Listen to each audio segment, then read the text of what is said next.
Assalamualaikum warahmatullahi wabarakatuh. Alhamdulillah, alhamdulillahirabbil alamin, wassalatu wassalamu ala asrafil anbiya'il mursalin wa ala alihi washabihi rasulillah ajmain, amma ba'du. Bismillahirrahmanirrahim. Rabbi sholli sadri wa yassir li amri wahlul 'uqdatam min lisani yafqahu qawli. Pertama sekali, mari kita perbaharui rasa syukur kita kepada Allah SWT.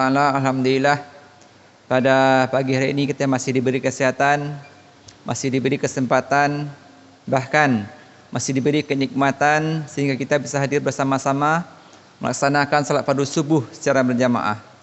Mudah-mudahan semua rangkaian ibadah kita mulai malam tadi sampai kita kembali ke rumah masing-masing menjadi ibadah terbaik di sisi Allah SWT. Amin ya rabbal alamin. Salat bering salam selalu kita hadiahkan ke Nabi besar kita, yakni Nabi besar Muhammad sallallahu alaihi wasallam, dengan kata Allahumma shalli ala Muhammad wa ala ali Muhammad. Mudah-mudahan dengan sering kita bersalawat, semoga kita syafaat yaumil mahsyar. Bapak dan Ibu sedang jemaah subuh rahimakumullah, pada khutbah singkat ini judul tausiah kita adalah selalu berbuat baik dalam kehidupan. Ali Abi Thalib mengatakan, bagi siapa yang memberi makan terhadap dirinya, sesungguhnya dia memberi kehidupan pada dirinya sendiri. Tetapi bagi siapa memberi makan kepada orang lain, sungguh dia membuka hatinya kepada Allah SWT. Dimaknai Bapak dan Ibu, sesungguhnya jika seseorang berbuat baik kepada orang lain, sungguh kebaikan itu untuk diri dia sendiri. Tetapi bagi siapa yang berbaik kepada Allah SWT, maka dia membukakan pintu hatinya kepada semua orang lain. Maka untuk itu Bapak dan Ibu, mari kita sama-sama selalu berbuat baik dalam kehidupan kita sehari-hari. Suatu kisah yang membuka hati kita, seorang orang buta berjalan di malam hari.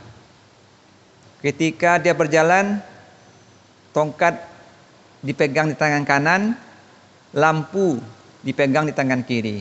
Berjalan di jalan yang besar yang hiruk pikuk dengan adanya kendaraan bermotor dan sebagainya.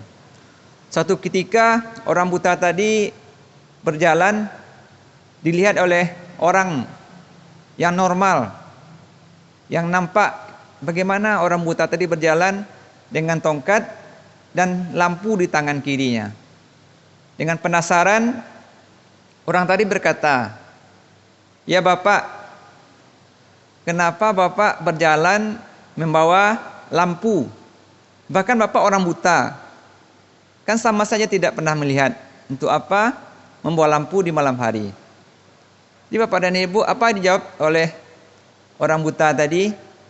"Sesungguhnya lampu penerang ini aku bawa sebagai tanda agar diriku tidak ditabrak atau kelihatan oleh orang lain. Dan dengan lampu ini saya bisa menerangi jalan sehingga bisa membantu orang jika dalam kegelapan." Kemudian orang yang normal tadi atau bapak tadi berkata, "Sungguh mulia apa yang kau lakukan," oleh sang bapak. Jadi dari percakapan apa yang dilihat oleh orang tadi, orang yang tidak normal kehidupannya masih ingin bermanfaat dirinya, masih ingin melakukan perbuatan yang terbaik kepada dirinya. Karena perbuatan baik tadi itu sesungguhnya untuk diri dia sendiri. Jadi andai kata dia berjalan tanpa lampu tadi, mungkin bisa disenggol orang lain. Andai kata dia membawa lampu tadi, mungkin ada jemaah atau orang lain dalam perjalanan malam bisa mendapat penerangan atau bisa bersama-sama dengan dirinya.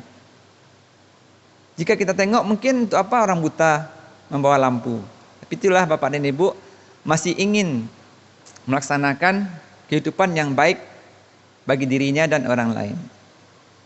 Bagaimana Allah mengatakan dalam surat Al-Isra, Bismillahirrahmanirrahim, in ahsantum li anfusikum wa in asatum afalaha. Bagi siapa yang berbuat baik kepada orang lain, sungguh perbuatan baik itu hanyalah untuk pada diri dan sendiri.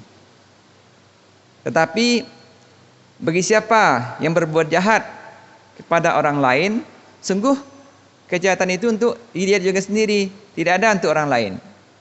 Di sini Bapak dan Ibu Allah juga mengatakan kebaikan itu tidak akan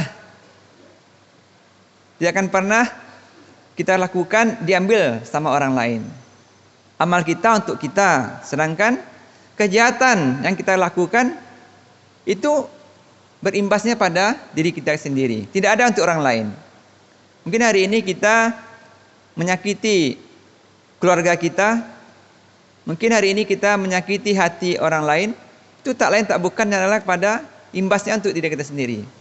Jika kita berbuat curang atau berbuat jahat pada keluarga kita, efeknya apa Bapak dan Ibu? Kita tidak baik sama anak, tidak baik sama istri, bahkan tidak baik sama sesama keluarga. Tetapi Bapak dan Ibu, jika kita berbuat baik pada diri kita sendiri, mungkin kebaikan tadi sama tetangga, sama keluarga, satu kita kasih, mungkin dua yang diberikannya. Jadi sini Bapak dan Ibu, mari kita mulai kebaikan tadi pada keluarga kita. Kita jalin kerjasama yang baik, kita jalin komunikasi yang baik. Jangan pernah kita untuk orang lain kita selalu berbuat kebaikan. Untuk orang lain kita selalu rela berkorban. Tetapi untuk diri kita sendiri, untuk keluarga kita, kita lupa. Di sini Bapak dan Ibu, marilah kita kembalikan kehidupan kita ini pada ayat Al-Isra tadi. Sesungguhnya bagi siapa yang berkebaikan, kebaikan itu hanyalah untuk diri dia sendiri. Jika bagi siapa yang berbuat kejahatan, maka kejahatan itu juga untuk diri dia sendiri.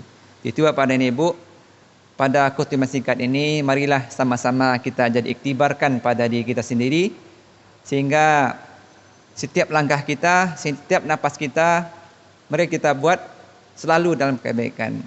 Karena ingat Bapak dan Ibu, apa yang dikatakan Ustadz kita malam tadi, sebelum Bapak Almarhum Pito meninggal, masih ingat kita di mimbar ini, walaupun dia tidak sehat, walaupun waktu itu napasnya masih tidak pas karena dia asma, dia selalu ingin naik mimbar, selalu ingin berbagi ilmu.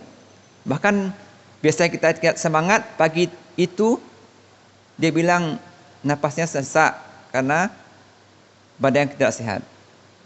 Terakhir kami di sini sebelum dia masuk rumah sakit, dia mengatakan, hari ini saya dirawat di rumah sakit karena badan tidak enak.